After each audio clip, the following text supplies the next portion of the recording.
Hi everyone, welcome back to my channel, The Tattooed Mama. I'll be showing how to cut the pinata hole since that is a common question on my other pinata videos. I do apologize for not including that before. I honestly assumed everyone just knew how to do that step. Being Mexican American, once you turn about 10 years old, your job now at parties is to fill the pinata, and that includes cutting the hole.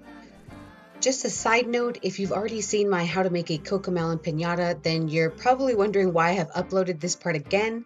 This video is strictly for searching purposes only because how do I cut the candy hole in the pinata is the most common question I get.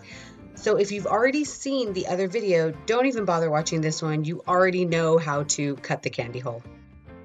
So cutting the pinata hole is really easy. Find a weak spot on the pinata and slice a square hole into it, but only cut 3 of the 4 sides so that it flaps open and closed as you need it. Tip 1 is don't make the hole anywhere below where the candy will sit. So if you're planning on stuffing the pinata with candy to its max potential, then you want to absolutely be sure the hole is at the highest point. Also, you can't make the hole on the top of the pinata because this will weaken the pinata where the rope sits. But that's it.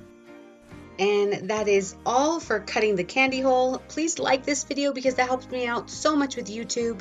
If you want to know how to make a Cocomelon pinata or any super sturdy pinata, I will leave a link to my pinata playlist at the end of this video and in the description box. Then, if you like those videos, please subscribe so you know when the next pinata tutorial comes out. Anyway, thank you so much for watching, and I will see you on the next one. Bye!